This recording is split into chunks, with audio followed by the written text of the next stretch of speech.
Galatians chapter 2. Then after a period of 14 years, I went up again to Jerusalem with Barnabas, taking Titus also with me. I went up by revelation, and I laid before them the good news, which I preached among the Gentiles, but privately before those who are respected, for fear that I might be running or had run in vain. But not even Titus, who was with me, being a Greek, was compelled to be circumcised. This was because of the false brother secretly brought in, who stole in to spy out our liberty which we have in Christ Jesus, that they might bring us into bondage, to whom we gave no place in the way of subjection, not for an hour, that the truth of the good news might continue with you. But from those who are reputed to be important, whatever they were, it makes no difference to me. God doesn't show partiality to man. They, I say, who are respected, imparted nothing to me, but to the contrary, when they saw that I had been entrusted with the good news for the uncircumcised, even as Peter with the good news for the circumcised. For he who worked through Peter in the apostleship with the circumcised also worked through me with the Gentiles.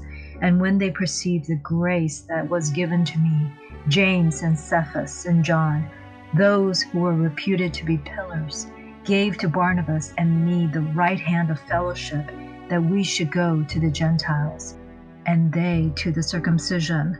They only asked us to remember the poor, which very thing I was also zealous to do.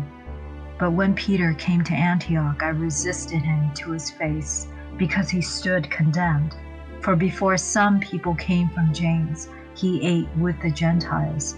But when they came, he drew back and separated himself, fearing those who were of the circumcision.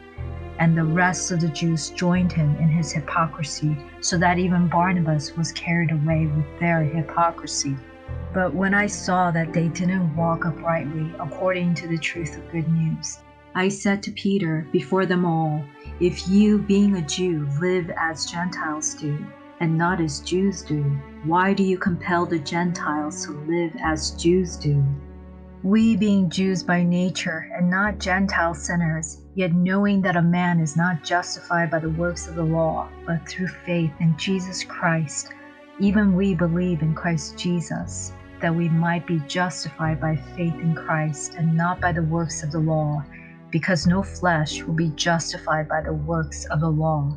But if while we sought to be justified in Christ, we ourselves also were found sinners, is Christ a servant of sin? Certainly not. For if I build up again those things which I destroyed, I prove myself a lawbreaker. For I, through the law, died to the law, that I might live to God. I have been crucified with Christ, and it is no longer I who live, but Christ lives in me. The life which now I live in the flesh, I live by faith in the Son of God, who loved me and gave himself up for me. I don't reject the grace of God, for if righteousness is through the law, then Christ died for nothing.